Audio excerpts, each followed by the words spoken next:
Is it okay if I take a break tomorrow because it's been so continuous for me? I feel a little comfortable if I take one day break and I will add classes from day after tomorrow. Is that okay? That is one thing. And because today we will discuss so many things, you will have to read them also because today's topic is kind of difficult. Okay, you will have to. Meanwhile, tomorrow you can go through this. That is one thing. One more thing, I need the assent of the president. Okay, is it okay if I launch the course, like if I launch those 3-4 classes in the evening, 5:30 to 7:30? Okay, 5:30 to 7. It's absolutely fine if it is not okay.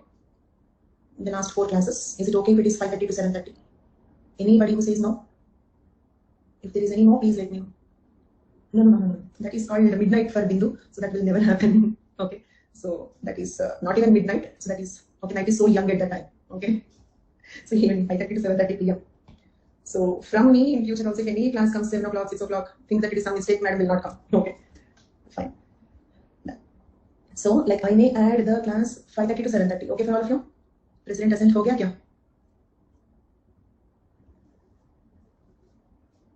No, today not PSC. Today you became president.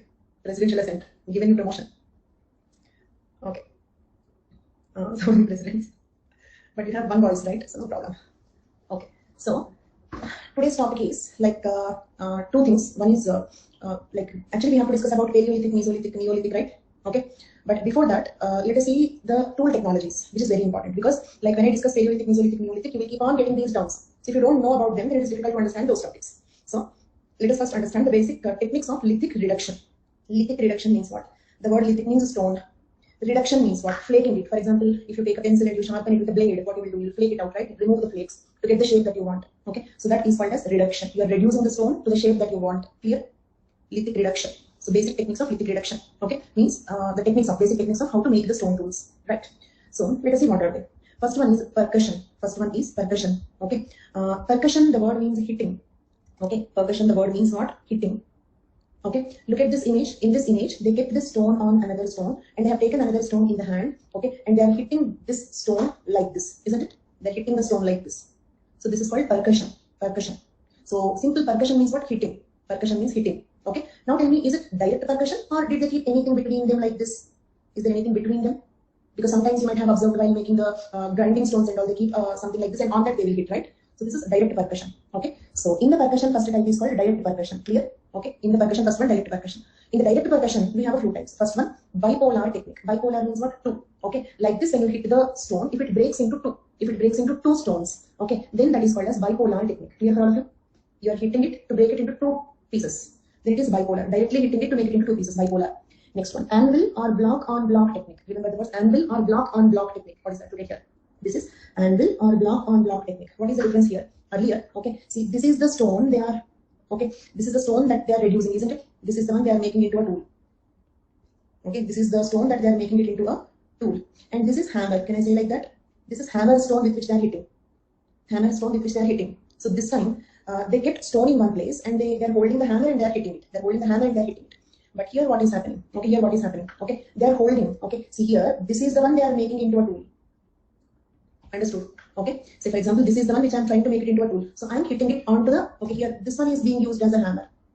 Understood the difference? So in direct percussion, bipolar technique and all, okay, you are hitting the stone with the hammer. But in the anvil or block on block technique, you are hitting the stone, okay, you are hitting the hammer with the stone.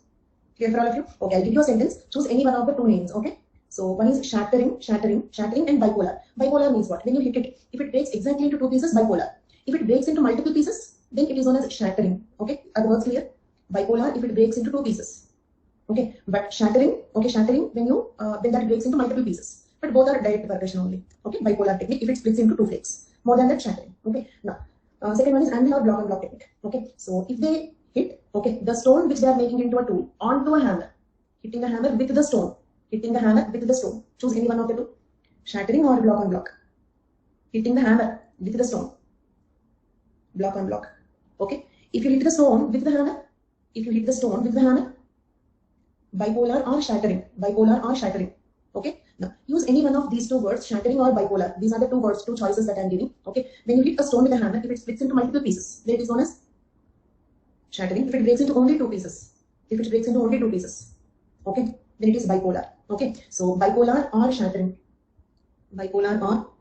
shattering clear, block on block clear. Then stone hammer technique, stone hammer technique. Okay, can I call both of them as stone hammer? Because you tell me what is being used as a hammer here. Is it a stone or a bone or a metal? What are they using as hammer? Stone. So this is called stone hammer technique. Stone hammer technique means what? When hammer is a stone, then we call it as stone hammer technique. Okay. Then this is also stone hammer technique. This is also stone hammer technique. Okay. Then next one, cylinder hammer technique. Cylinder hammer technique. And we get all these words during Paleolithic, Mesolithic, Neolithic tools. Okay. So let us first see the concepts, then we will go into those details. Cylinder hammer technique. So let us see what is this cylinder hammer technique. Okay. Here. Okay. So in Levalloisian technique, what they do is, so this is known as cylinder hammer technique. Got it? Also known as soft hammer technique. Okay. This is the stone they are making into a tool. Okay. This is the stone they are making into a tool. Right? Now this is the hammer. This is the hammer. So what are they using as hammer? Bone. Yes, they are using bone as a hammer. The stone is brittle. Okay. The brittle stone, when they hit with the bone as a hammer, okay, the flakes will be removed and they convert this. This is lithic reduction. I hope you remember the word lithic reduction. Okay, it's a bone. So is bone softer than metal or stone? Is bone softer than metal or stone? Of course, it is also hard. But when compared to a metal or stone, it is soft. So we also call it a soft hammer technique. Okay. So in that they use bone or antler, okay, antler of the deers or any horns, okay, horns of animals. Are they usually cylindrical? They are not spherical, right? Bone is not spherical. Bone is cylindrical. Bone is cylindrical. Conical, cylindrical, not spherical. Conical, cylindrical, something. Okay, linear, right? Okay. So therefore, it is also known as cylinder hammer technique. Cylinder hammer technique or soft hammer technique. Okay. All of them comes under percussion. Percussion, direct hitting. Okay, you're not hitting it with something else. Direct hitting, direct percussion in that bipolar or shattering, angle block and block, stone hammer, cylinder hammer. Are the four techniques clear for all of you? Next one, indirect percussion. What is this indirect percussion? Let us see that. Okay. Here, yes, this is indirect percussion. Do you understand? This is the hammer stone. Hammer stone. This can be a bone or antler. Okay, and this is the stone made into tool. Right? So are they directly hitting the stone or in between we have something? Okay. For example, okay, this is the stone I want to reduce. Then I'm keeping something like this. Then I'm hitting on this. Okay, so that the stone will be broken. Why they do like this? Because of this, they have more control over the pressure, isn't it? In indirect hammer, they have more control over the pressure. Okay, for specific minute detailing and all that. That is indirect percussion. Indirect percussion. Okay, fine. Indirect percussion over. Okay, next you have so percussion over. In the percussion, you have direct percussion, indirect percussion. Next one, you have pressure flaking. Pressure flaking means, just observe this one. If you observe here, what they are doing is they are holding the stone. This is okay. The stone they are made into tools. Stone made into tool. Okay, this is leather protection. Okay, so that their hand will not be hurt. Leather protection. Okay, and this is antler. Okay, or bone or any horn of the animal or something, soft hammer. This time they are not hitting. This time they are not hitting. Look at here. Assume that this is okay. So assume like this only. This one. This is this one. Understood? Okay. Right. I'm holding it. Holding the stone in my hand. Okay. And this is the antler. Let us assume this one antler. This is the antler. This time I'm not hitting it. What I'm doing it like this. Understood? I'm removing the flakes by applying pressure, not percussion. Percussion means this is percussion. Okay. This is pressure flaking. Understood? That is called pressure flaking. Or retouching. We usually use it for retouching purpose. Means minute detailing work. Okay. Here you have more control over the pressure you are applying, isn't it? So that is about indirect percussion. Okay. These are a few things that I do. Next one. Grinding, pecking, polishing. Okay. Grinding, pecking, polishing. What is that? Usually, did you notice these tools? So these are usually, let me first check whether my hammer is working or not. Yes, that is still working. Okay. Neolithic. Okay. Neolithic tools. Neolithic tools are usually polished. Okay, they keep polishing. Is it clear? And pecking. Why pecking? Pecking means again, like say for example, like indirect percussion. Did you notice some grinding stones, querns or mullahs where they grind, right? Okay. So in such cases, let me show you such tools also. I'll explain about all these things. Just 1 second. The querns and mullahs I did not like actual image I did not take. This is the one I have drawn. So mullah means like you have a stone slab. On that you will keep something and you will grind any leaves or something like that. Could you relate this? That is called mullah. What you call? Chutney making. Okay, what is that that grinding instrument called in Hindi? Okay, whatever it is, you could relate, happy. Okay, next one. This is the one where this is for dry grinding, like they pour some rice or anything and they do like this so that the flour comes out, wheat. Okay, all such things, dry grinding purpose. So these are the stone tools. On these tools, did you notice they're not polished? They have fine like small pecking, we call it as pecking, we call it as. Did you notice? I don't know what is like. If any of you know the Hindi word, you can help your friends. Okay, the small like granularity, something like that. Yes. Okay, means what after the final tool is made, they make small holes like this. small holes like this. Do you understand? Dot dot, yes. So that it will have roughness. If it is smooth, like it may not serve the not uneven, rough, even, but rough. Do you understand the difference between uneven and like roughness? Even, proper shape, even. After they bring the proper shape, they will only make these dots. So that it will for good grip and also for grinding purpose. If it is smooth, how it will grind the things? It should be rough, then only it can grind, isn't it? That is called picking. Better grinding, better grip. Yes, better grip, better grinding. So that is called picking. And some tools, say for example, this is a hand axe, axe hammer, okay, of a polished stone. Okay, means into that they keep a stone, and they use it for hitting purpose. Did you notice this? Like we have metal hammers today. Those days they used to have stone hammers. These are hammer heads. Okay, not hand axe. Hand axe is different. Hammer head. Because why this is not hand axe? Because in this hole we keep a stick. Okay, in this hole we keep a stick. Okay, so that like we hit it like as if it's like a proper hammer, stick and metal. Okay, yeah, right. So such tools. Okay, if you observe, yeah, these are the two things which I have tried drawing there. Okay, these are the two things which I have tried drawing here. Right, these two. Clear for all of you? So if you observe, in the Neolithic period, they have all polished tools, right? Neolithic period, they have either polished tools. Polish means what? The tool looks soft like this. The tool looks soft. Picking means even, properly shaped, symmetric, okay, but rough surface. They create rough surface by a technique called as picking. Okay, so that picking and polishing, okay, picking and polishing, we observed during the Neolithic. Okay, yeah, 1 second, look at here. Yeah, yes, this is picking. Did you notice? This is picking, rough surface. Right? The tool is symmetric, properly shaped, maybe polished also. After that, they do the picking. Right?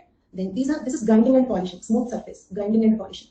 Grinding and polishing. Grinding because you're grinding on a surface, so that you will make it smooth. Grinding and polishing. Clear for all of you? Picking, grinding and polishing. Okay, so these are the tool making techniques. Clear for all of you? Tool making techniques. Percussion, direct percussion, bipolar or shattering, anvil or block on block technique, stone hammer technique, cylinder hammer technique is also known as soft hammer technique. Bipolar is also known as shattering. Then after that you have pressure flaking. Okay, means just pressing it instead of hitting it. Then grinding, polishing, which is to make them smooth, and picking to make it rough, even, symmetric but rough. Picking will make the tools even, symmetric but rough surface. Rough surface will help in better grip and better grinding purpose. Right? So these are the different tool making techniques, and we keep getting these words in our class. Okay, hope you remember all of them. Shattering, anvil, block on block. And here, stone hammer technique, percussion, you have seen. What is Levalloisian tools? We still did not discuss. We will discuss, but first memorize the word. Levalloisian, first memorize the word. Clear for all of you? Percussion, okay, stone hammer technique clear, but what is Levalloisian is not clear, but first memorize the word. Then okay, this is called as, okay, now let us see Paleolithic tools. Paleolithic tools. Let us see that. Okay. Okay. Before that, let us see mode 1 technology. What is mode 1 technology? The most primitive stone tools. Clear? Mode 1 technology means the most primitive stone tools. Primitive stone tools means what? With little working on them. Mostly natural. With little working on them. Okay. The more working you have to do, the more intelligent you have to become. More evolved organism to do that, isn't it? So these were earlier known as, okay, Anthropology technique. First memorize the word. I'll ask you the names. Okay. If you don't remember these names, you will not understand Paleolithic, Mesolithic, Chalcolithic, all that. Okay. First memorize the words. The mode 1 technology earlier known as Anthropology technique. Is the name clear? Anthropology technique. But presently, we are calling them as Aldovan industry. Aldovan industry. What do you mean by an industry? Industry means one type of tools or one level of tools. The word industry means one type of tools or one level, same level of tools. Okay. They are also known as chopper chopping tools. They are also known as chopper chopping tools. So can you message me the three names? The three names.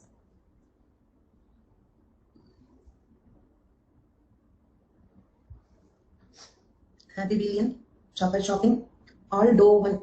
Anthropology, okay, chopper chopping, Aldovan. Okay, remember. Do you remember that Aldovai Gorge question in 2018 or 2019? I don't remember the year exactly. Aldovai Gorge. And you know why they are called Aldovan industry? Because they are first time found in Aldovai Gorge. Okay, they are first time found in a place called Aldovai Gorge. Therefore, they are known as Aldovan industry, Aldovan type of tools. Clear? This is mode 1, the most primitive. The typical Aldovan is a simple chopping tool. What do you mean by chopping tool? Let me first give you that image. I will have to keep switching between the images. Okay, see, this is known as chopper chopping tool. Okay, chopper chopping tool. Okay, how they make it? Okay, let us take a pebble. What is this? This is a river worn pebble. Did you notice the rivers will shape the pebbles exactly oval shaped round? Okay, so let us assume nicely polished. The river is grinding them and polishing them. Okay, river worn pebble. They take it. Then what they do? Okay, imagine this is a river worn pebble. It's not spherical, but imagine, and they hit it. Then they hit it. Okay, this piece is cut and removed, isn't it? This piece is removed, right? This is known as flake. This is known as core. In general, the stone tools are two types: flake tools, core tools. Got it? Flake tools, core tools. Usually, flake tools are used as blades. Isn't it? They're sharp and thin. They can be used as blades, right? Okay. And the leftover, this portion if you use as a tool, then they are called as core tools. Core tools, okay, flake tools. So now tell me, is chopper a core tool or a flake tool? Is a chopper a core tool or a flake tool? Core tool, because the flake removed, thrown away. They're not using flake as a tool, they're using core as a tool. Fine. Can I say this is unifacial? Unifacial means one side cut. Then just imagine, okay, take a river bond table, cut it like this, and then cut it like this also. Do you notice? Another blow this side, one blow this side, and another blow this side, right? Then can we call it as bifacial, okay? And those unifacial tools are called as chopper tools, and the bifacial tools are called chopping tools. Together they are known as chopper chopping tools, also known as Aldovan tools, also known as Abelian tools, isn't it? Abelian, Aldovan, chopper chopping means the same, and pebble tools is another name.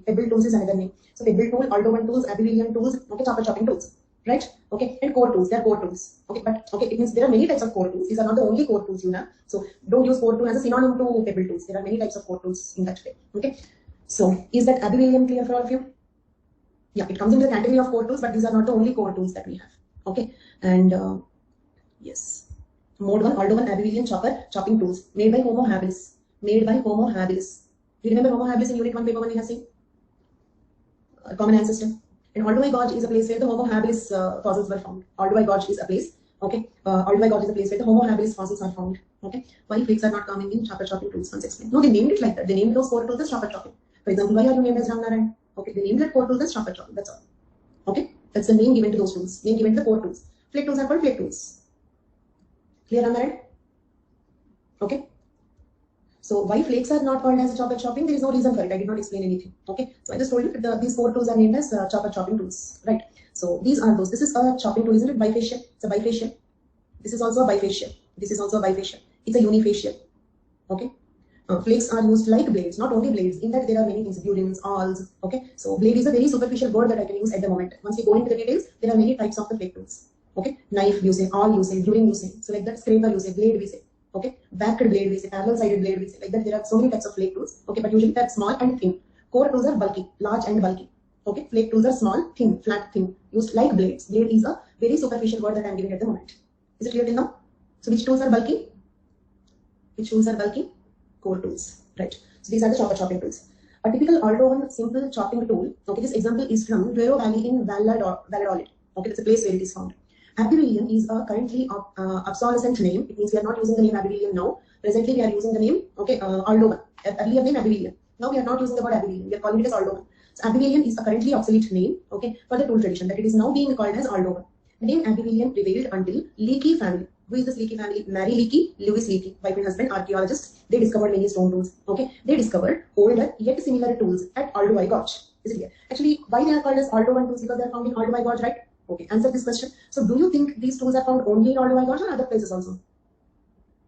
Other places also. In India also we got chopper chopping tools. In India also we got Olduvai Gorge in Africa. Okay, in India also we got it. Okay, so in many places. Then why they call them as Aldovan tools? Okay, the first site of the discovery. Based on that, they name an industry. I already told you what is an industry. Industry means one level of technology or one type of tools, right?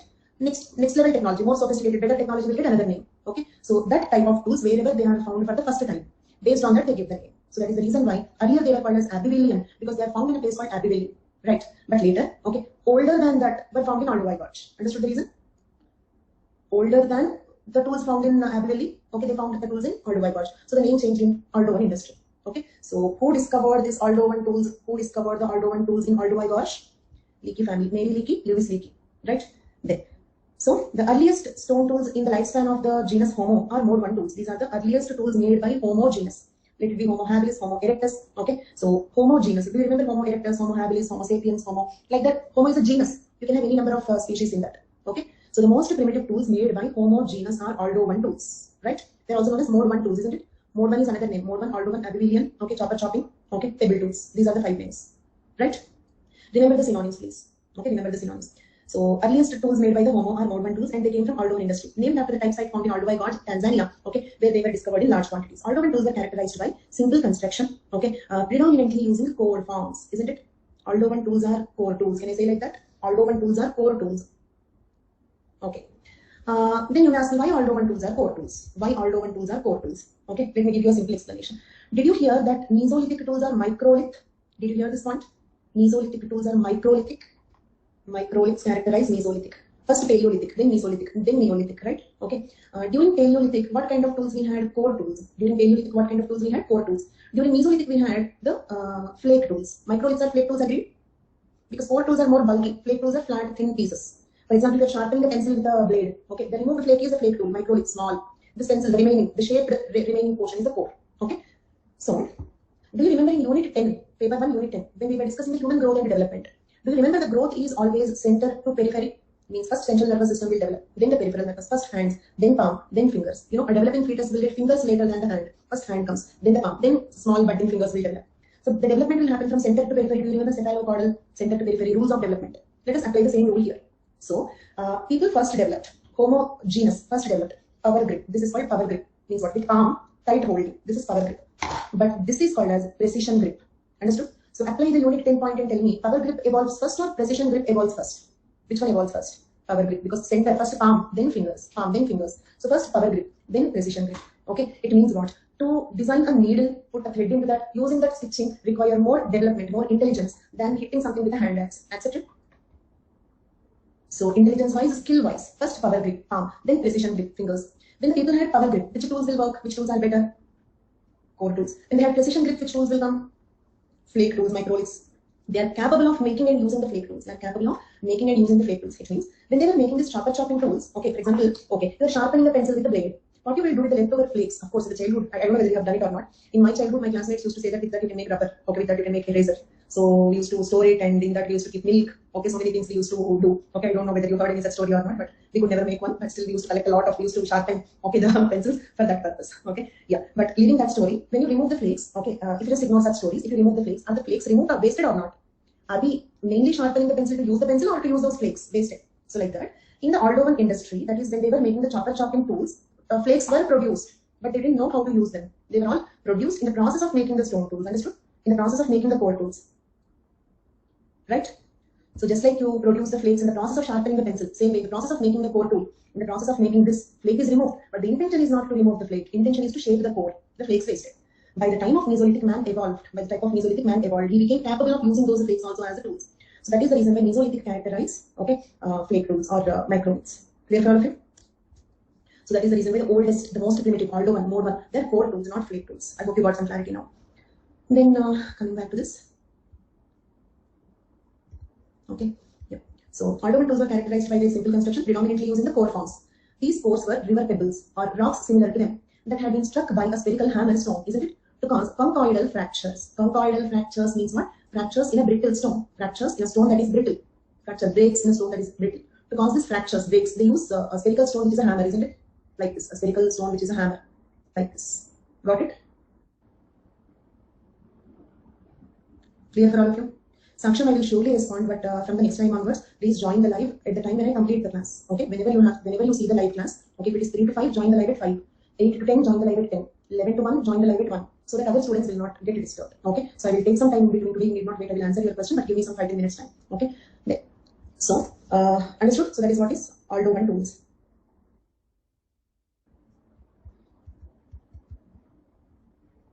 There. Removing flakes from one surface, creating an edge and often a sharp tip. Okay, now please remember the chopping tools, isn't it? In the chopping tools, you have a tip, right? Sharp tip like this, pebble cut like this. Here you have a sharp tip. The blunt end is the proximal surface. Again, this word is clear, should be clear. Proximal distal. Proximal distal. Okay, let me show you here. Okay, in this is proximal.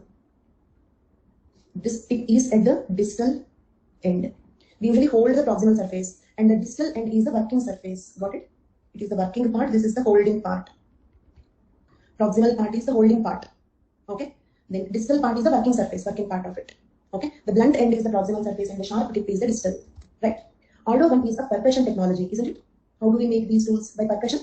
Aldovan is a percussion technology. The earliest known Aldovan tools earliest date was 2.6 million years ago, during lower Paleolithic period. Okay. Paleolithic period means old stone age. Paleo means old. Paleolithic means old stone age. Mesolithic means middle stone age. Neolithic means new stone age. In the old stone age, again we have levels. Okay, that is lower Paleolithic, middle Paleolithic, upper Paleolithic. After upper Paleolithic comes Mesolithic, isn't it? So what is the oldest stage? What is the oldest stage? Lower Paleolithic. Okay, so earliest known Aldovan tools yet found date, okay, 2 million years ago during lower Paleolithic period, and have been uncovered at Gona in Ethiopia. So where are they first time found? Okay, in a place called Gona in Ethiopia. Next, after this date, the Aldovan industry subsequently spread throughout much of Africa. Throughout Africa, we got this type of tools. Although archaeologists are currently unsure which hominin species. Do you remember the word hominin? Hominin means hominine member. What is hominine? What is hominine? Which rank it is? Hominoid, that is superfamily. Hominidae, family. Hominine, subfamily. Hominoid, wrong answer. Hominine, subfamily. Hominoidea, hominoid, hominid, hominin. 3 levels. Clear for all of you? You remember that? Fine. So, archaeologists are currently unsure which hominin species first developed them. We do not clearly know which hominine member made these tools. Okay, with some speculating, just guessing, that it was Australopithecus gurhi, and some other believe that it was made by Homo habilis. So, who made Aldovan tools? Who made Aldovan tools? Direct answer we don't know. Speculations is guessing either Australopithecus gurhi and Homo habilis could have made them. Okay, next. Homo habilis was a hominin who used tools for most of the Aldovan in Africa. But at about 1.9 to 1.8 million years ago, Homo erectus inherited them. Isn't it? For example, in your previous generation, if there is any technology, do we inherit them and develop them? We inherit the technology and develop it. For example, phone, we inherited and we developed cell phone. Cell phones, okay, the younger generation inherited and they are developing it. We basically inherit the technology and we develop it. Okay, so first made by Australopithecus gurhi or Homo habilis. Then this technology was inherited by the next comer, that is Homo erectus. Homo habilis, Homo erectus, which is more evolved. I hope you remember that phylogenetic tree that I have given in 3 slides. Homo erectus more evolved. The industry flourished in southern and eastern Africa. The industry flourished in southern and eastern Africa between 2.6 and 1.7 million years ago. Which industry? Aldovan industry. Where? Southern and eastern Africa. When 2.6 to 1.7 million years ago. But was also spread out of Africa and into Eurasia by the traveling bands of Homo erectus. Do you remember that 2020 question? Out of Africa versus multi-regional hypothesis. In fact, I have given 4 diagrams. Do you remember? According to all of them, Homo erectus originated in Africa. According to all of the 4 theories, Homo erectus originated in Africa, and they differed about the evolution of Homo sapiens. Right? So Homo erectus originated in Africa. They inherited this technology. But when they migrated to other continents, they took this particular technology to Eurasia by the traveling bands of Homo erectus. Clear? Could you recollect it? Which took it as far as Java by 1.8 million years ago, okay, and northern China by 1.6 million years ago, throughout Europe, Asia, okay. For example, in China, Java means Java man, Peking man, okay, all of them were using them. Is it clear about Aldovan technology? Right? And actually what we are discussing is world archaeology, isn't it? Because Aldovai Gorge, okay, Abbey Valley, Saint Abbey Valley, Africa, and from Africa the people migrating to Eurasia, okay. What is this? This is all world archaeology, paper 1.8, that is unit 1.8 paper 1, world archaeology, unit 1.8 paper 1. Okay, but as I told you, okay, like world archaeology is too elaborate. We can discuss one complete year about it. Okay, and I never understood how to concise it, and I think nobody understood about world archaeology. The point is just managing the answer. It means, okay, you have to use the words in the question and write what you know. That is how we have to manage. So read this concept carefully, understand this concept carefully, and also read, okay, any one question and answer format books, okay, to see some model answers on archaeology, okay, by heart. That is the easiest route. If you have to really understand world archaeology, like you have to spend months together on that. That is endless topic and such. Okay. So first of all, the technique is understanding the basics, what is what. Okay. And then by hearting some model answers, memorizing some model answers from world archaeology. There also you will notice that they are managing the answer. It's not the exact answer for the question as such. Okay. So like that you have to go through the any such question and answer format book for that. Okay. So can you proceed? The next level, mode 2 technology. They are proceeding to mode 2 technology. Okay. This is known as Acheulean industry. This is known as Acheulean industry. By the way, I'll just wait for 1 minute. Okay, you tell me the 5 synonyms for mode 1 technology. One of the what is mode 1? 5 words for the earlier technology.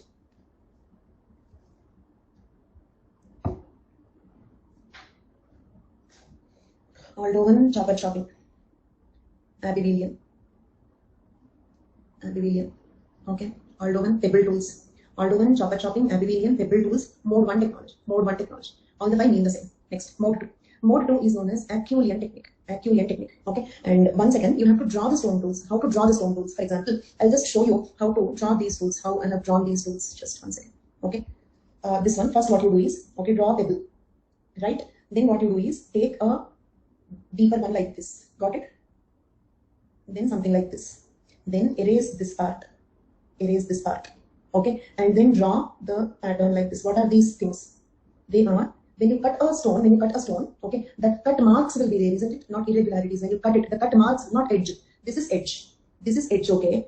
But what are these semicircles I have drawn like this? When you cut with a blade, the cut marks will come on that, like not exactly edges, but yes, you can use the word cut marks. So this is how you can draw it. Understood how to draw this? Okay, I've taken a pebble first, then a deeper one and a shallow one like this. Then remove this one. This is the flake that is removed. Okay, then give those cut marks like that. So this is what is chopper chopping tool. Same way biface. Okay, take this one, then draw like this. Okay, then remove these two. Flakes removed. Got it? Flakes removed. Okay, then take like this and draw the cut marks. So this is how you can draw the chopping tools. Clear for all of you? Okay. Next, this is Acheulean hand axe, mode 2. Okay, and as I told you, like I in fact did not even ask the team to add the classes. Okay, like I thought I was sure kind of you will give me a holiday tomorrow, so I still in fact did not even ask them. Okay, so now I will ask them to add from day after tomorrow. Tomorrow your work is okay. It's not like a holiday also. Don't you require at least one day to read all these things and practice all these things? Practice the stone tools, memorize the words. Okay, and day after tomorrow we will start with Paleolithic, right? Okay, and for Indian archaeology, I will discuss elaborately all previous questions you will be able to answer. Okay, for Indian archaeology, I will discuss elaborately. Okay, around minimum 3 to 4 classes. World archaeology, okay, I have given all the basic content, terminology basics and all I have given. Okay, and you just have to mug up some previous questions or some model answers. Okay, so from any question and answer format book, let it be Anthropology Simplified or Anthropology Demystified. Okay, any one such book. Okay, you can get some model answers, right? Then. So next one, mode 2 or Acheulean technique. Here, how to draw this? Simple. Okay, what I have done is, okay, look at here. Okay, like this. I may not get the exact shape in the first row. Yes, I got it. Rough stone like this. Then cut marks.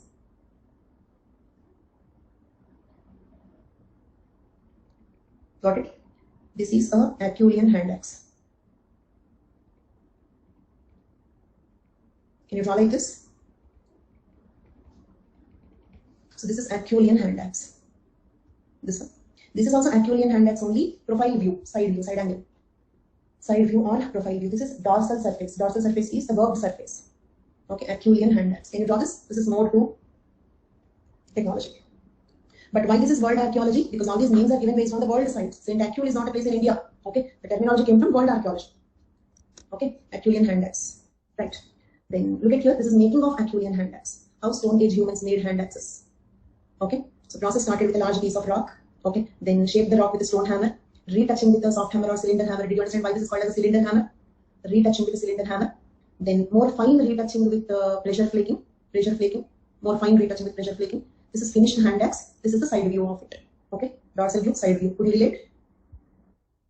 Okay, is my drawing any bit closer to this? Is it any bit closer to this? Fine. Then this is Acheulean cleaver. This is Acheulean cleaver. What is the difference between cleaver and hand axe? Simple. Okay, hand axe will have a pointed tip, whereas cleaver will have, okay, this is cleaver.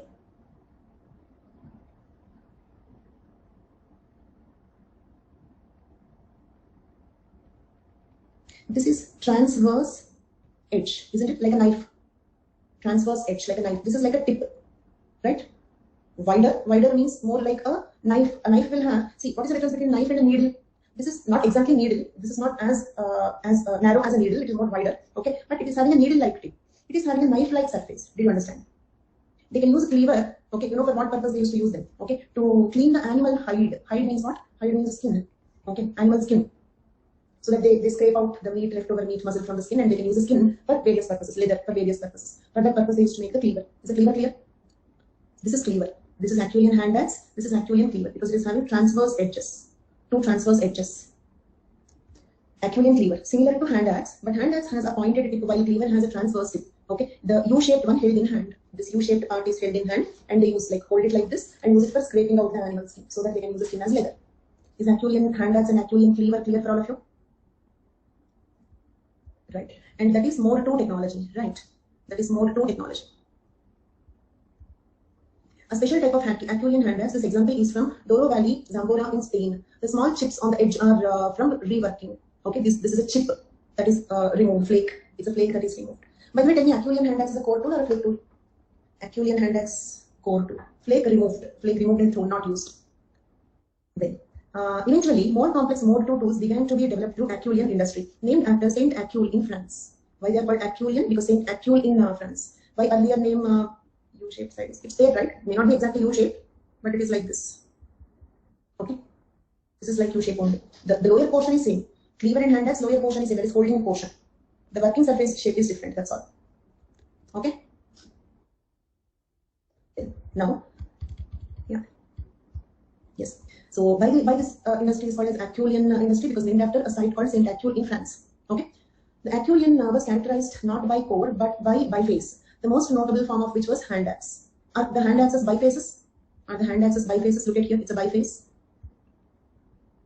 Okay, the Acheulean first appears in archaeological record as early as 1.7 million years ago in the West Turkana area of Kenya and South Africa. Acheulean tools were found in those places also. Then, in contrast to Aldovan tool, which could have been made by chance. Okay, you tell me, can people make Aldovan tools by chance? Accidentally hit, and chopping tools are made. They had no intention of, or they had no intelligence of making the tools. They were accidentally hit. Okay, and it is found. Next time they repeated it. So, but do you think people can make this? Can people make this one Acheulean? Okay, accidentally. This much can it be done accidentally? So many steps: stone hammer, cylinder hammer, pressure flaking. Okay, retouching. Finally, hand axe. So nicely shaped. So this could not be made accidentally. So definitely, more intelligent, more conscious species might have made it, right? Then, by chance, an Acheulean tool is a planned result of manufacturing process. The manufacturer begins with a large stone. I think you know this. I need not read it out. Clear about Acheulean? Mode 2 tools are in this paragraph. They explain that diagram. Start with a rock. That diagram. Okay. Some mode 2 tools are disc shaped. Others are oval shaped. Others are leaf shaped and pointed, and others elongated and pointed at the distal end with a blunt surface at the proximal end. Isn't it? Proximal end is blunt so that they can hold it. Distal surface is sharp. Obviously used for drilling purpose. Can you use hand axe for drilling purpose because it is having a tip, right? Sharp tip. No need of writing how they made it, but you can use the words, steps. You can just use the words cylinder hammer, okay, and then soft hammer, first stone hammer, cylinder hammer, then pressure flaking. So like that you can use the words. No need of drawing the diagrams for stages of making it. Final product diagram you can draw. You can draw the diagram of the final product. Making diagrams you need not do. Making diagrams you need not. Final product needed. Next. Okay. Mode 2 tools are used for butchering, not being composite. They are not very appropriate killing instruments. So they are not used probably for killing, but they are used for butchering. Okay, cleaning the animals, insects, skills and all. The killing must have been done some other way, isn't it? Mode 2 tools are larger than Aldo. Okay, why we are thinking like this? Let us suppose, a buffalo. Okay, they wanted to kill a buffalo, hunt it. Okay, holding a hand axe. Okay, will the buffalo sit like this? Please kill me with your hand axe. Not possible. So for killing, they must have used some other procedure. Definitely for killing, they must have used other procedure. They used probably the cleavers and hand axes for butchering purpose. After killing, process it. After killing, processing it. For that purpose, they might have used it. Logical, right? Next one. Next technique is known as, okay, like this is not mode 3. In mode 2 itself, little more advanced. In mode 2 itself, little more advanced. Because mode 3 comes next. Okay. So, this is known as Claptonian technique. Okay. Memorize the word Claptonian technique. And an industry of European flint tools. Flint is a type of the stone, isn't it? Found in Europe, made on the flint stone. It is named after Clapton-on-Sea in English country of Essex. Okay. So why this is called Claptonian technique? Because it is found, okay, in a place called Clapton-on-Sea in an English country, Essex. Clear for all of you? Then Claptonian, memorize the word. The technique involves striking thick irregular flakes from the core of the flint used as a chopper. The flakes would have been used as crude knives and scrapers. Okay, now answer this question. Okay, see for example, when you sharpen the pencil, your focus is on the pencil, and you don't think about the shape of the flake that is removed, isn't it? Because of this, the flakes can be too small to be used. Agreed? Because of your focus on pencil, the flake can be too small to be used. But if you have to use the flake also as a tool, do you have to concentrate on the shape of the flake that is being removed? Means do you have to try to remove a bigger flake? You have to try to remove a bigger flake. So that technique is known as Claptonian technique. It means what? They carefully remove the flakes so that flakes were used as crude knives and scrapers. Flakes were used as crude knives and scrapers. Core was used as a chopping tool. Both were used. Core is also used, flake is also used. So is it a little advanced technique? Because they're not using the flakes. They're not wasting the flakes. They're using them also. Little advanced technique. One point is no wastage. Wastage for sure, they're just stones. It's okay. They're not in precious metal things. Okay. But the point is they got a new type of tool. They can do a new type of activity with that. Okay. So that is Claptonian. Claptonian is almost like the Acheulean, but when you are removing the flakes, okay, we try to remove a bigger flake so that the flakes are used as crude knives and scrapers. Claptonian is preceded by Acheulean, followed by Mousterian. Clear? Right? After Acheulean, before Mousterian. To simplify the sentence, okay, after Acheulean, okay, before Mousterian, or further simplification between Acheulean and Mousterian. Right? So this is a Claptonian tool. This is a Claptonian tool. Okay. Next one. Third one, Mousterian industry, or also known as Levalloisian industry. Do you remember earlier we have seen this word? I wanted you to memorize it. Mousterian or Levalloisian. So as of now, first one, Aldovan, next Acheulean, next Claptonian, next Mousterian or Levalloisian. Clear? Abelian or Aldovan, then Acheulean, then Claptonian, then Mousterian or Levalloisian. Okay. But Claptonian is not called as mode 3. That is also kept in mode 2 because it is very similar to Acheulean. Okay. Third, mode 3 is Mousterian, also known as Levalloisian industry. Levalloisian industry. Okay. Let me explain about this Levalloisian industry. First of all, why the names? Okay. Reason behind the names. A tool made by Levalloisian technique Okay, so it is this example is from okay, La Perilla, Valladolid in Spain. Eventually, the actuarian in Europe was replaced by lithic technology known as Mousterian industry, which was named as Lee Mouster in France. Why these tools are called as Mousterian? Because they are found in Lee Mouster in France. Clear? Actuarian, Saint Acule. Clactonian, Clactononsey. Mousterian, Lee Mouster in France. Their examples were first uncovered in 1860s. Evolving from Actuarian, it adopted Levallois technique, Levallois or Levalloisian, both same, Levalloisian technique, to produce smaller and sharper, knife-like tools as well as scrapers. Okay, also known as prepared core technique. Remember this word once? Prepared core technique, Levalloisian technique. Okay, then can you tell me Levalloisian technique one more name? Levalloisian technique one more name? Mousterian. Okay, and prepared core. Prepared core. Okay, prepared core means what? Okay, here what we do is okay. Just 1 second, let me just try one thing. Keep memorizing for 2 minutes. I'll just try to show you some animated picture of it.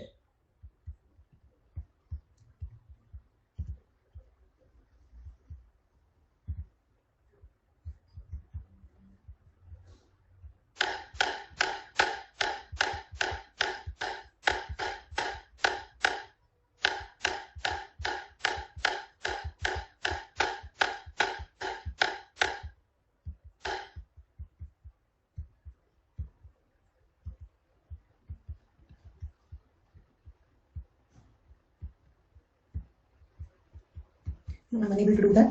There is an animated picture of it. I'm unable to do that. Okay, it's okay, fine. Let us try to draw it and understand. Okay, here.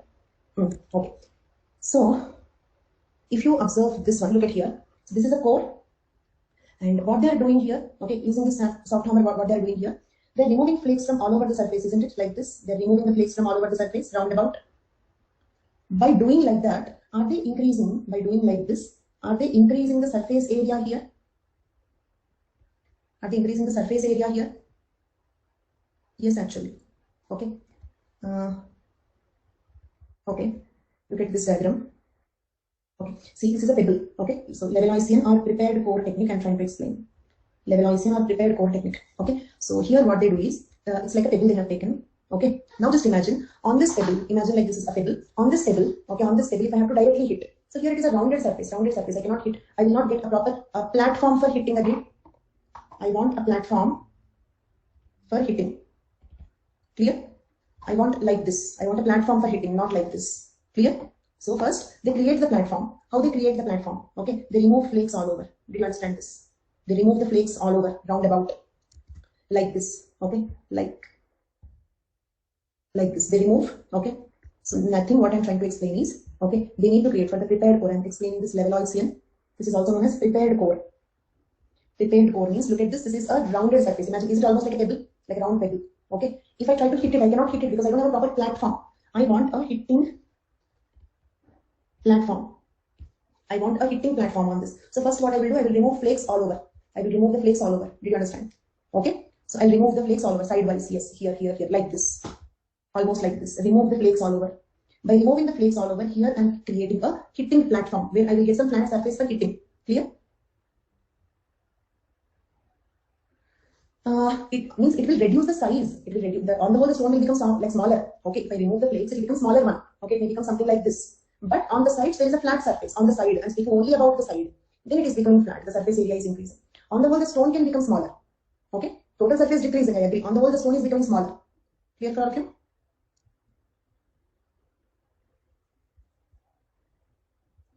Right. So by removing the flakes like this, by removing the flakes all over. I'm creating a hitting platform. Side surface area increases. Yes, side surface area increases. Surface area here increases. This one may become smaller. On the side, this surface area is increased. I'm creating a platform, hitting platform. Right? Anybody confused? Any doubt? So it means first I'm preparing the core. Okay? How am I preparing the core? By removing the small flakes all around. So this became a platform like, isn't it? Just observe this one. Like this, I remove the flakes. Then observe the side of it. Is it something like a platform, a flat surface on the side? Do you understand now? Okay. Now what I will do? Okay. Imagine like that. Here, flat surfaces are created. How the flat surfaces are created? Okay. By removing the flakes all around. Then what I will do is, then I will give, okay, then one more hit with the hammer. Do you understand? One more hit with the hammer. Where? On the prepared core. Are you all getting it? Otherwise you can ask me. But would it be less feasible now to make flakes as uneven surface? Not uneven. That is not, they remove even flakes only, not uneven. The purpose, that is not pecking, Adish. That is not pecking. They're removing proper flakes, making the side flat instead of round. Right? The side should be flat instead of round. Instead of like this, just imagine this one A and B. Okay? Imagine A and B. Where you can hit, okay, with a more, where you can give a stronger blow. Okay? On the side here. Here if I have to give a blow, A is suitable or B is suitable. They're not making it sharp, they're making it flat. They're making it flat, like this. Okay? The surface became flat. Do you understand? Like this, they're removing the flakes all over. So the side became flat, not sharp, flat. Okay? So just imagine A, B, where you have a better grip to give a proper blow. A and B, where do you have a better grip to give a proper blow? On the side. Okay? I'm not hitting it like this. On the side, I have to hit like this. Clear? On the side, I have to hit like this. Okay? It is more possible with B. Agreed? So first point, as Adish is saying, they are not making it irregular. They are making it regular. By removing the flakes, they are making it regular. Then as some other student is saying, they are not making it sharp. They are making it flat. They are making it flat like this. I want such a side. Okay? I don't want a side like this. I want a side like this. I want a side like this. Like this. Understood? Flat. By removing the flakes, they made it flat. Okay? So this is a prepared core. Can I say like that? This is a natural core. This is the prepared core. Can I say like that? Okay? So on this, here I can give a more controlled blow, a blow the way I want. जैसा चाहिए वैसा blow दे सकती क्या मैंने? So that is the purpose of it. So what they do is, finally what they do is, core is prepared. Actually, this is the prepared core. Do you understand? This is the prepared core. This is the flat surface I'm speaking about. Okay? Then, so what is this? Read it here. Okay? Prepared lithic core. Okay? And this one is a striking platform formed by flaking off pieces around the outline of lithic, sorry, not flake, core, lithic core. Read the sentence. That is prepared lithic core. How they prepared the lithic core? Okay. This complete thing is prepared lithic core. And what is this one? The one that I have drawn in red color here. That is striking platform. Striking platform. How they made the striking platform? By flaking off, removing the flakes around the outline of the lithic core. Done? Clear for all of you? Then they give a bigger blow on the prepared core, right? A bigger blow on the prepared core. Clear? With that, they remove a bigger flake. Did you understand what is this one? This is the flake that is removed from here. Could you notice? I tried to draw it in the same shape. This is removed flake tool. It can be used as a scraper or knife. This is the leftover core. This is the removed flake tool that can be used as a scraper or knife. Understood the process? So simple. Take a pebble, create a striking platform by removing the flakes all around it. Then give a bigger blow to remove a bigger flake, larger flake, which can be used as a flake tool like scraper or knife. This is known as Levalloisian technique or prepared core technique, right? Any doubts in this? So this is how the scrapers and blades are. Scrapers, knives are made like this. Scrapers, blades are made like this. Same shape always. Same shape means like this is, see for example, okay, you have cut something. Okay, let me show like this. Okay, if I cut this one from here, if I assemble, will they both fit into each other exactly or not? Do you understand? This is, okay, the gap created. This is the one that is, this is nothing but the gap that is created. This is the gap that is created. This is the flake that is removed. So they both definitely will be in the same shape. And if you speak about the shape of this one, not the same shape always. Look at here. It can have different shapes. Let me show you. Okay, see, this is called as a scraper. This is a flake tool. A flake tool shaped with one or more longitudinal sharp edges. Longitudinal sharp edge means, is it something like a knife? A knife with small cusps, right? Here also it is like knife. How these small cusps are made? Pressure flaking. Do you remember pressure flaking? Cylinder hammer technique. All that.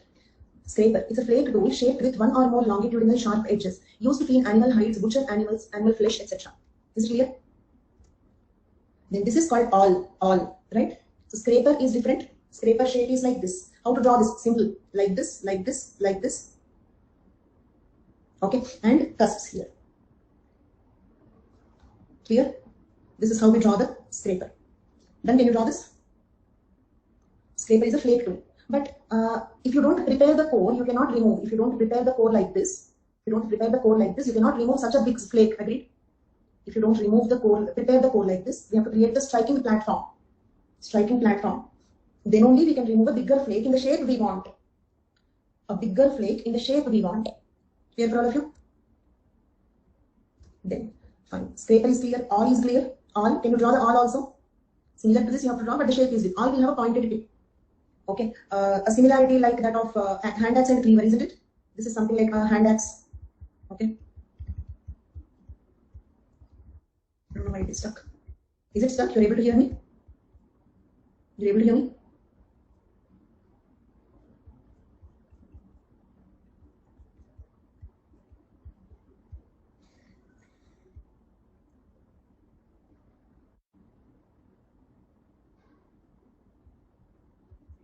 Okay, fine. Yeah, I could not see for a while. Fine. Okay. Okay, going back to this.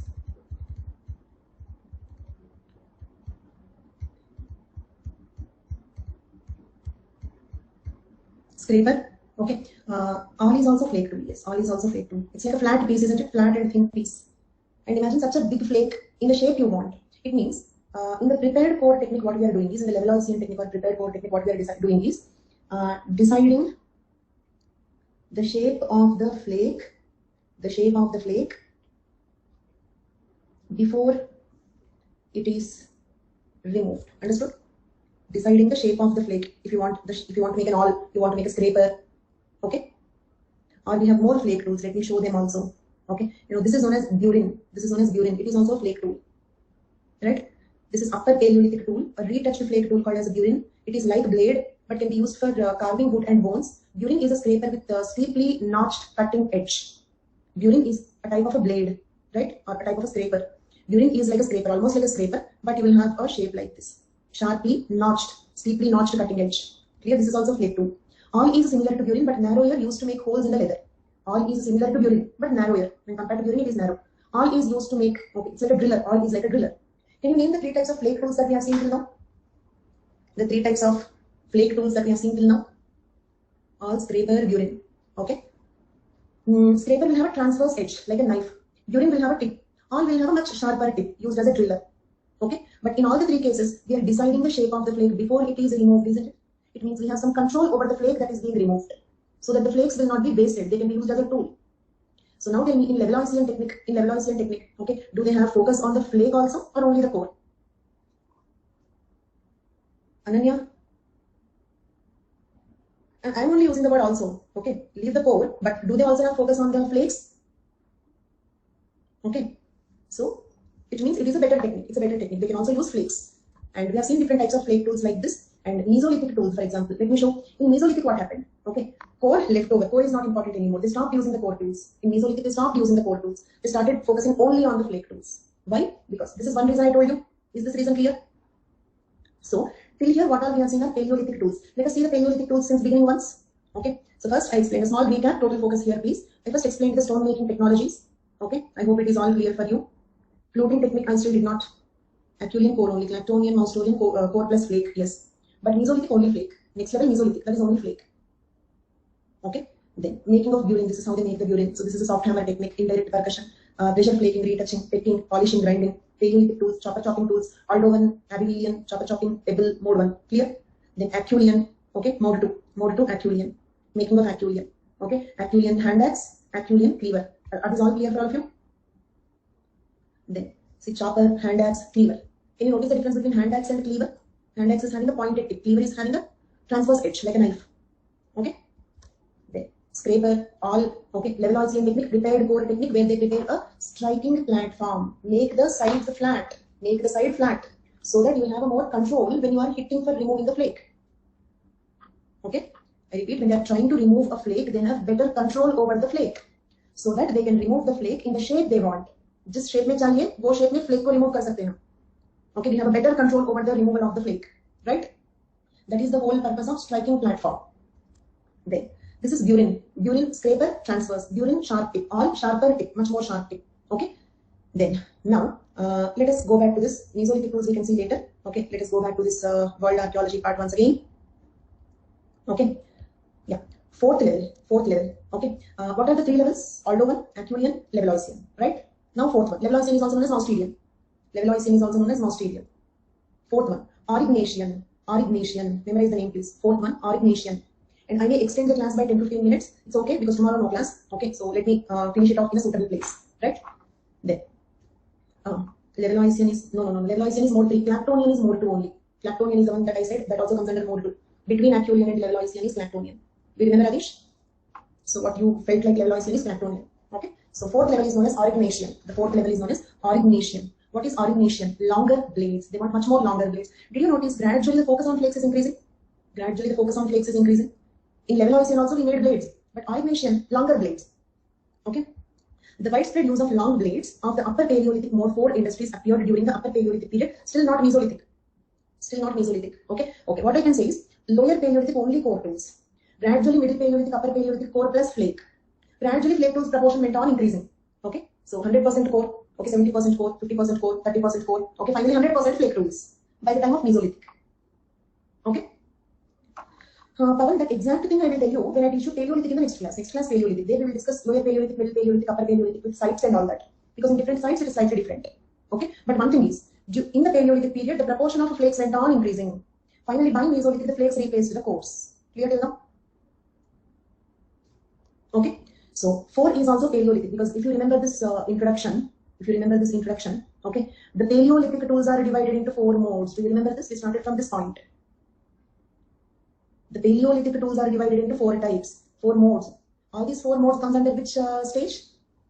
Moldovan, Acheulean, Levalloisian, okay, Aurignacian. All the 4 comes under Paleolithic. So in all these 4, we have core plus flake. Mesolithic is predominantly flake tools. Now let us see what is this Aurignacian. Okay. Chinmay we will discuss after some time. I'm just about to complete this topic. Later we will discuss. The widespread use of long blades of the Upper Paleolithic mode 4 industries appeared during the Upper Paleolithic between 50,000 to 10,000 years ago. Clear? Although blades were still produced in small quantities by earlier Neanderthals. In earlier stage also blade tools were being produced, but by this mode 4 level, okay, the longer blades dominated the industry. Clear for all of you? Can I proceed? Then, the Aurignacian culture seems to have been the first to rely largely on blades. Mostly blades, not only blades. If I say only blades, then it becomes Mesolithic. Largely on blades. The use of blades exponentially increased the efficiency of core usage compared to the Levalloisian flake technique, isn't it? You need more efficiency to make longer blades. Which had a similar advantage over Acheulean technology, which was worked from cores. Means, listen this point. Why Levalloisian is better than Acheulean? Because you have control over the shape of the flake. And why Aurignacian is better than compared to Levalloisian? Because you have more control over the shape of the flake. Clear? If you want, I'll repeat. Simple. Okay, this time you answer. Why do you feel Levalloisian is better than Acheulean? Why do you feel core usage decreases, efficiency increases? Efficiency of core using. You are using the core more efficiently. That is what is increasing. Usage of core tools decreasing. The efficiency of core usage is increasing. Okay. Then. Sakshan, just a few minutes. I did not still complete it. Okay. Then. Is it clear till now? Okay. So it is still not only blades. Okay. And I'm sorry I'm making you wait, but I don't have other options. I cannot disturb the other students' flow. Okay. So, yes, all of you. Blade given with brackets rather than flakes. Where? Yeah. What is the difference between that? We use the word blade when length is equal to 2 times breadth in the flake. This is the formula. Then only we call it as blade. So all blades are flakes, but all flakes are not blades. Understood? Okay. It means if the flake is longer, not broader, thin and long, we call it as blade. For example, a flake is like this. A flake is like this. Do we call it as a blade? Do we call this one as a blade? Okay. So can I say all blades are flakes, but all flakes are not blades? Yes. So the 4th level Aurignacian is blades rather than just flakes. Understood? The widespread use of long blades rather than flakes of the Upper Paleolithic mode 4 industries appeared during the Upper Paleolithic period, during so and so years. Aurignacian culture seems to have been the first to rely largely on the blades. Okay. Aurignacian means blade. Aurignacian means blade. Blade is a flake where the length is double that of the breadth. Okay, and don't worry, I have written it in the slide. Okay, that is there in one of the diagrams I have drawn. The use of blades exponentially increased the efficiency of core usage. I'm not telling you that they are using the core tools more. They're not using core tools. The core is used more efficiently to make better flakes. Right? Is Aurignacian clear? Then, okay, let me show you making of Aurignacian. Making of Aurignacian. Look at this. You know, this floating technique. Here what they do is, okay, can you understand it's a pebble? They're cutting the pebble like this flat. And they are creating a very clear flat surface, isn't it? Now, on the flat surface, the flatter the surface, the more control you have on the shape of the flake. अगर ये surface flat है तो, okay, flake के shape में, we'll get more control over that. We have a better control over the shape of the flake. Okay, So on the flat surface, they hit to make these long blades, origination. Yes, more surface area, origination. Clear now? So mode 1, mode 2, mode 3, mode 4, clear? Making of blades, okay? And we use blades in Mesolithic also. What is the only difference? Only blades, no core. Did you understand? It means Upper Paleolithic, Mesolithic flake tools are matching. But the only difference is, okay, Mesolithic majorly it is only the flakes. Do we use scrapers, blades in Upper Paleolithic? Did we use scrapers, all blade in Upper Paleolithic? Yes. Mesolithic also? Mesolithic also? Yes. But though, what is the difference? Okay, they started using only microlithic tools, no cores, only small tools. Okay, and fine. Okay, making of blades, Mesolithic blade production, origination. But why that is called fluting technique? You know, in some art and culture or somewhere you might have studied that such pillars are called fluted pillars.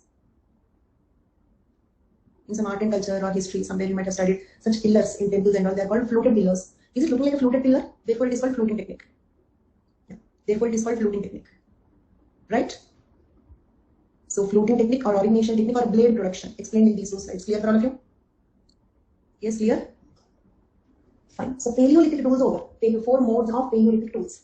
And then, last one point I will explain. Okay. In Mesolithic, what happened? This is one thing that you have already understood, right? Then, next one more interesting point. Look at here. Mesolithic happened during Holocene period. Mesolithic happened during Holocene period. Do you remember Holocene? What is the stage before Holocene? The stage before Holocene? Pleistocene. So Paleolithic happened during Pleistocene. Clear? Paleolithic, Pleistocene, Mesolithic, Holocene. Okay. Then in Pleistocene period it was Ice Age. In Pleistocene period it was Ice Age. But Holocene the conditions became warm. During Holocene the conditions became warm. Clear? This is interesting. Listen carefully. So during Holocene, during Mesolithic, man became daytime hunter. Why daytime hunter? Okay, because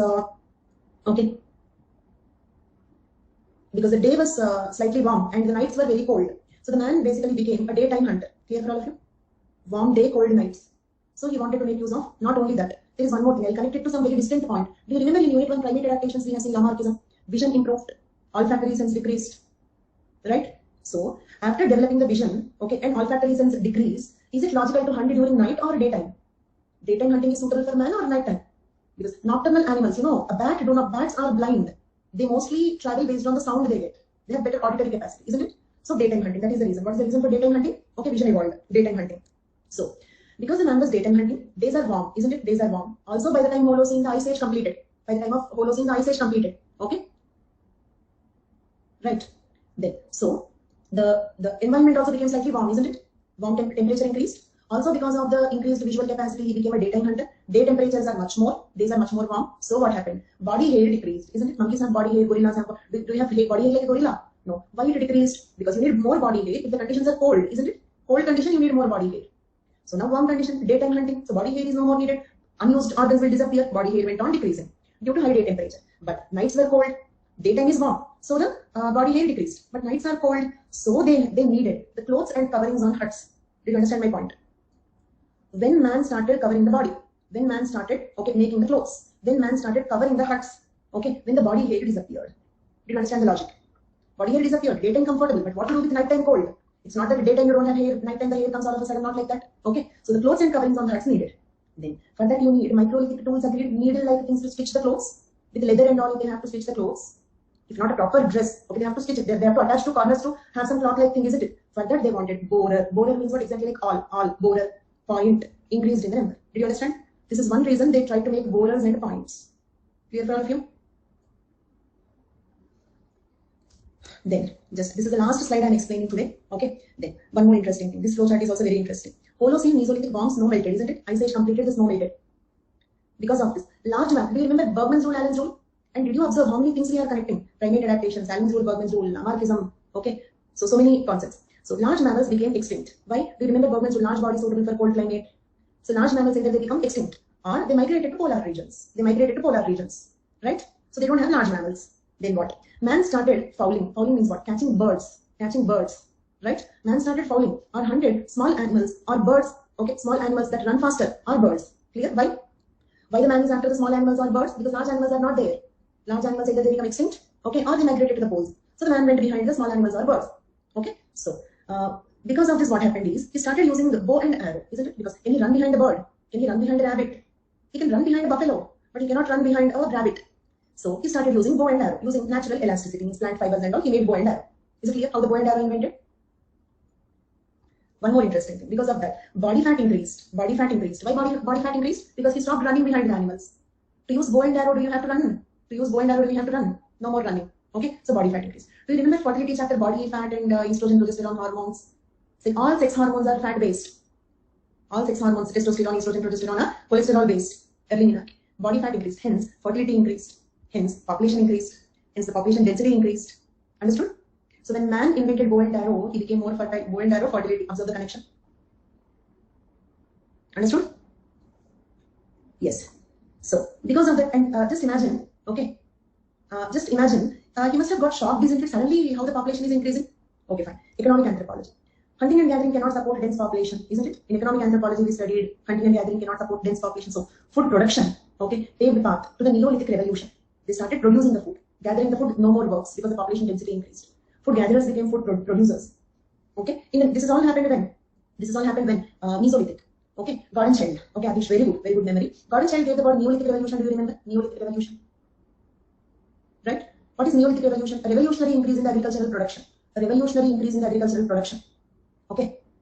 Then, because Neolithic is called as Neolithic revolution, Mesolithic is known as incipient stage of food production. Incipient means early, undeveloped, primitive. Because Neolithic is known as food revolution, Neolithic revolution means food production revolutionized. That started during Mesolithic. Mesolithic is known as incipient stage of food production. Clear for all of you? Yes. So what you do is, okay, tomorrow no class. I will add around 4 classes from day after tomorrow onwards. Okay, and the timings, if it is suitable for all of you, 5:30 to 7:30, right? Is it okay? Anybody who says no for this timing? Okay, nobody is having an objection. Fine. Okay, fine. Okay, so from day after tomorrow, I will add the classes from 5:30 to 7:30. Around 4 classes I will add, and that is the reason, because tomorrow no class. I have dealt a larger chunk today, but this topic also requires revision. Use tomorrow's time to revise all the topics that we have completed today, and we'll continue tomorrow, day after tomorrow. And please don't ignore this. Requires some revision. Okay, so that's all for today. Class completed. Now let me answer them. Doubt. Yes, I'm coming to this action. Okay, the batch and 8 PM batch are same. Yes. Okay, the number of classes are roughly planned. This is also not 128. Okay, these students also attended 3 classes in the other batch extra, so already 131. And I'm adding 4 classes for this batch from day after tomorrow. It will also become 136. The number of classes are roughly added. Okay, so like the 2 batches are not different, but in general, I have a habit of keeping on adding something or the other. Usually, my next batches are better. That is a generalization. My next batches are better. Okay. For example, those who have attended Unit 3 in this batch and that batch, you might have noticed I have added a lot of content in Unit 3, Economic Anthropology. Okay. So like that, later also I may add. Once something coming to my notice, I will keep on adding. But not major differences, especially when the gap is so little, there is no big gap. So Chinmay, okay. So not Chinmay. Neelam, that is my answer for it. Okay. So, and if you are newly subscribed, if you have a time, and I'm starting one more batch, by November 1st. Okay. November 1st, maximum delay. Maybe October ending also, I may start a new batch. So Neelam and any other new students, if you feel you have time, you can wait for the new batch, because in the second batch also already 40 classes completed. Okay. Then Chinmay, 40 classes behind.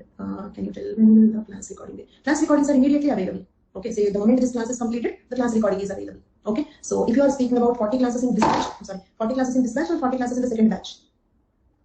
Chinmay, is it about 40 classes in this batch or second batch?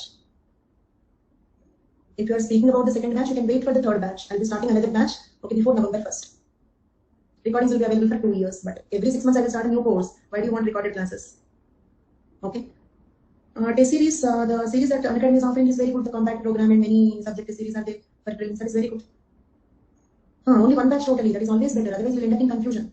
Choose any batch, follow that batch from beginning to ending, introduction to conclusion. So that is the best way of doing it. Better don't mix, unless and until if following one batch is not possible for you. Any recording will be available for 2 years on an academy platform, but waste, because every 6 months I will launch a new course. And if at all you want to inform any of your friends, any juniors or somebody, the information is for every 6 months I will be launching a new course. And probably I will try to regularize it like every November, every June, so that I will regularize it. Okay. Then coming to Saksham's question. Okay, engineering semester exams following recorded logical order. I don't want to miss that. Thank you so much, Hima. Okay, your message really means a lot to me. Thank you so much for that. Okay, then coming to Saksham's message.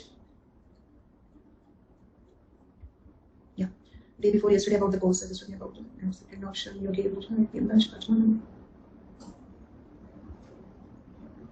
See, Saksham, if you are joining in the next batch, you don't have to attend the recorded classes. You don't have to repeat, because already I will repeat every point 3 times. You'll get bored. You don't have to repeat, and you don't have to come prepared. Just attend the course, that is sufficient. So Saksham, if you decided to join the November batch, don't watch any recorded classes. You don't have to read anything in anthropology. Okay, so do your GS preparation seriously. Keep yourself free for that 6 months duration. Okay. For anybody who is waiting for the November batch, you don't need any prior preparation for anthropology. In fact, it is better if you come like a white paper, because I will explain everything from ABCD. If you have already studied it, when I start from ABCD, you will get bored. Okay, so best thing is do your GS preparation now and keep yourself vacant for the course duration. That is the best thing. Don't attend the recorded classes now. 100% before November, I will launch a new anthropology course. Okay, yeah. So to decide optional, you watched a few classes. That is okay. That's a good thing you have done. Okay, because choosing an optional is a very important decision. So for deciding on this, you have watched a few classes. That's fine. But now wait for the new batch. In Telegram.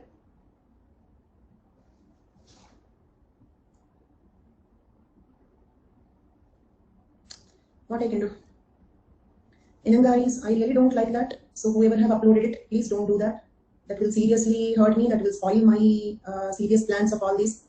All of you might have noticed that how seriously I am taking these classes. Okay, so please don't do that. Don't demotivate me or don't demotivate any other teacher. Don't keep the videos in other platforms. Okay, please keep some respect. Okay, so that's all. What I can do is only request you not to do that. Other than that, I cannot do anything. So don't make me feel helpless.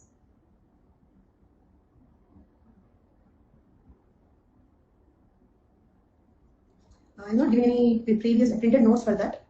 Okay, you could not use my referral code, or you could use it. I didn't understand.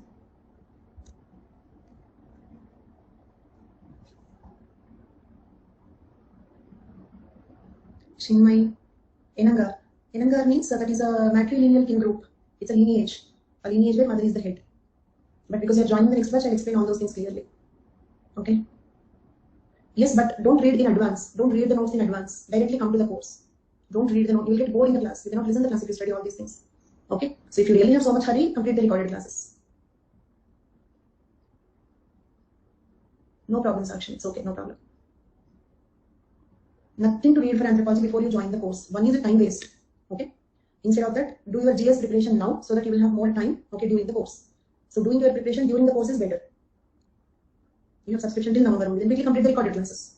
Quickly complete only the recorded classes. Right? This batch, because next batch will complete December. Or extend your subscription. Anything, up to you.